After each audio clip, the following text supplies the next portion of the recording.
Hey, it's me. I am on the Fox lot right now, and I'm trying to be sneaky and film some stuff I'm not supposed to be. But here, look, let me show you how cool this is.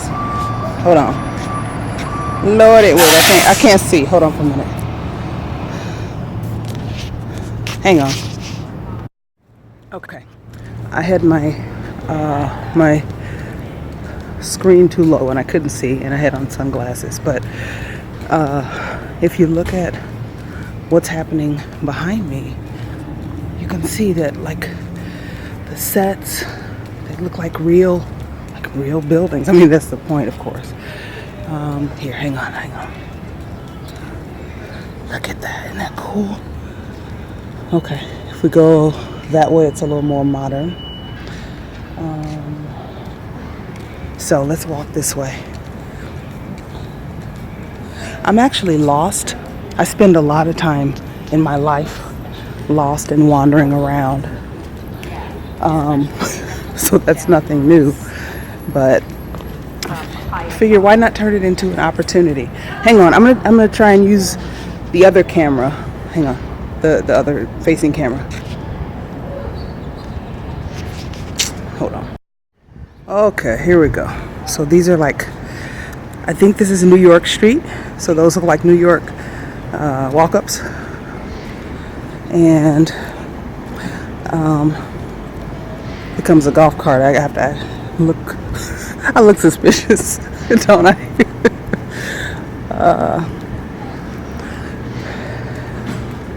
I still, even today, after being in this business for 10 years. Hang on for a second, hang on. See if you can see this as it gets lighter.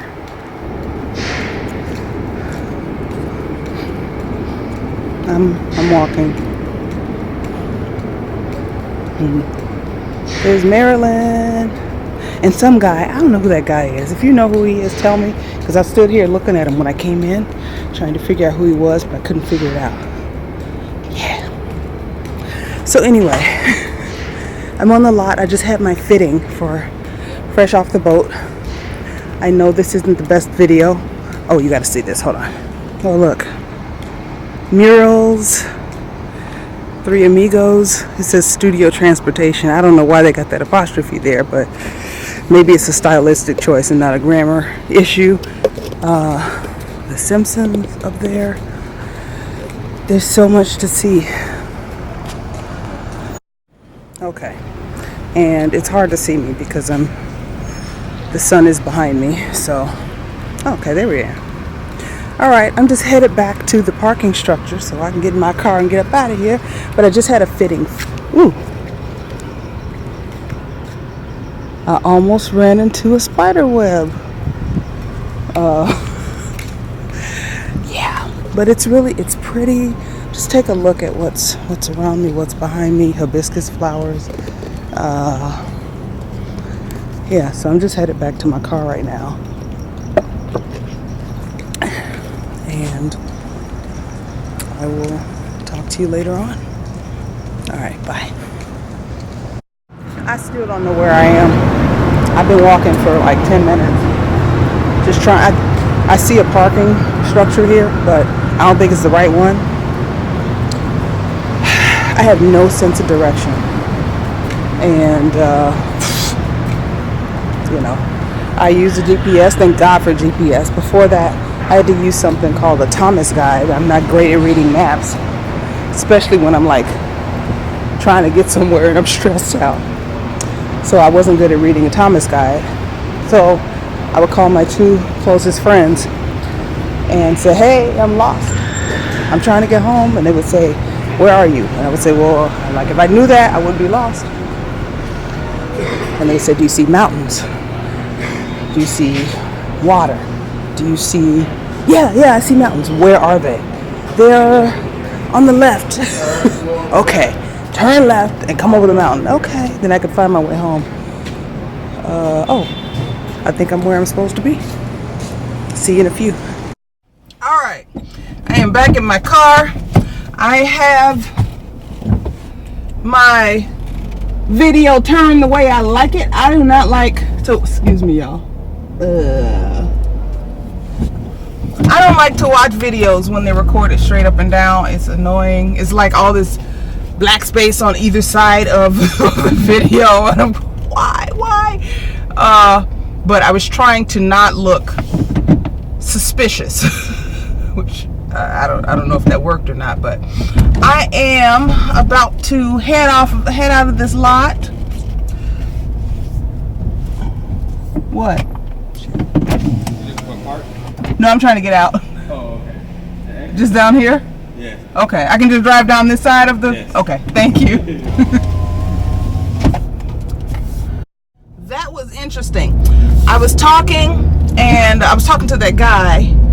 Wait a minute, I gotta figure out where I'm going. You know, this is weird. There are arrows, like that parking lot was so full, the parking structure. And so the road that I was supposed to go down to get out, there were cars parked all through it. So I had to go down the other road with the arrow facing toward me. And now, the place where I need to turn, there are cars parked all along that side road. So, yeah, I had to be in the other lane. But anyway, somebody almost ran into me because of how the guy directed me to go. Like, you know, I don't know. Anyway, I'm out. I'm okay. I'm glad that the camera cut off before that. So I just wanted to show you a little bit about what the Fox lot looks like. It's located in Century City. I like Century City. I like the feel of it. It's like lots of high rises. This is where a lot of law firms, high powered, expensive law firms. This is a high rent district. It's not far from Beverly Hills, and just the feel of it. There's something that I like about it. It almost feels like a different place. Being on a lot, to me, even after all this time, is still there's something about it. I've worked on lots as an actress. I've worked on lots doing production, and there's always a moment where I just stop and realize, wow, you know, like I'm on a lot, and I'm here because I'm supposed to be here. I'm here because, like, you know, I show them my ID, or you have to show your ID to get on a lot. You can't just say, hey, I'm whoever, and they let you on. You show your ID, they check it against the list, make sure it's like an exclusive club.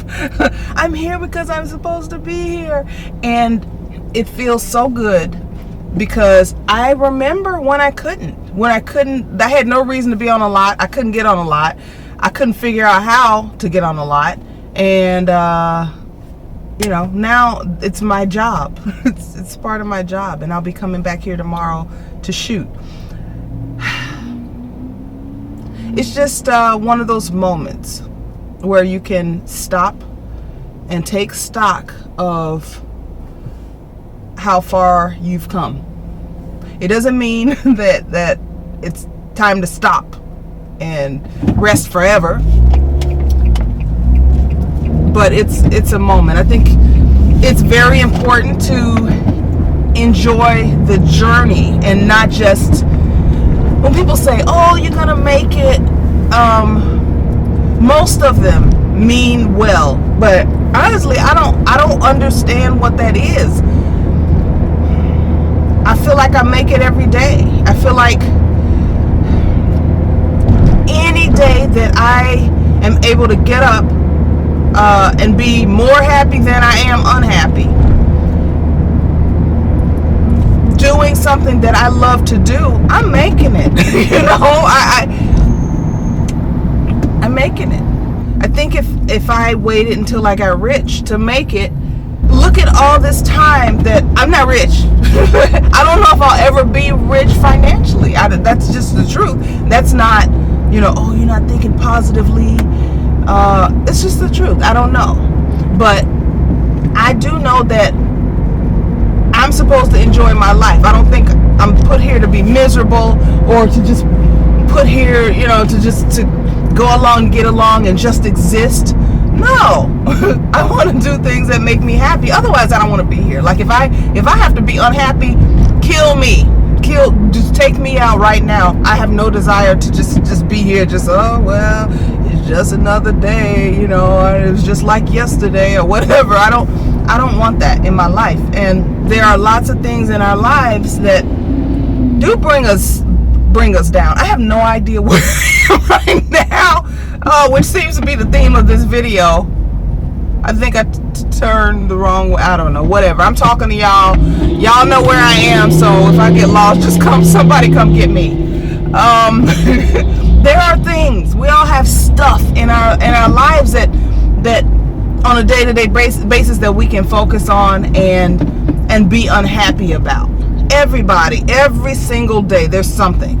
But there's always something, even if it's, I saw flowers today and they were gorgeous and I was inspired, or the sun is shining and it feels great on my face, or whatever it is. There's always something that you can look at and be happy about. I think I'm going the wrong way.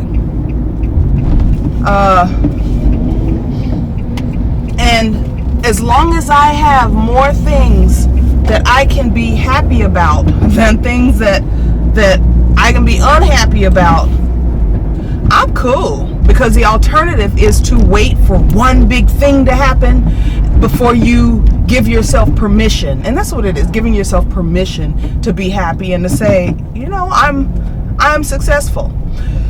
I heard someone, I believe it was Dave Chappelle, who when he decided that he was going to pursue being a comedian, his father said to him, told him it wasn't a real job, it wasn't a real career. His parents didn't understand why he was doing something like that and wanted him to go into a more respectable profession. I think it was Dave Chappelle.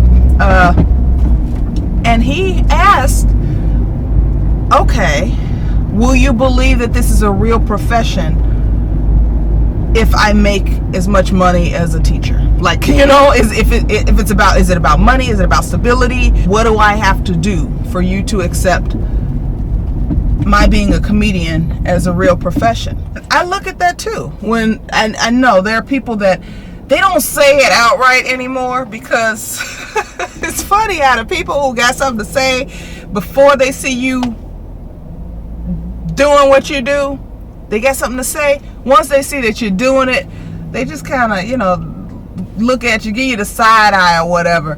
But they don't say anything because they can't. You're doing it. You're doing it. And I'm doing this. Sometimes I'm doing it better than others, but I'm doing this. So I'm doing it, and I'm paying my rent. I'm a mostly responsible human being.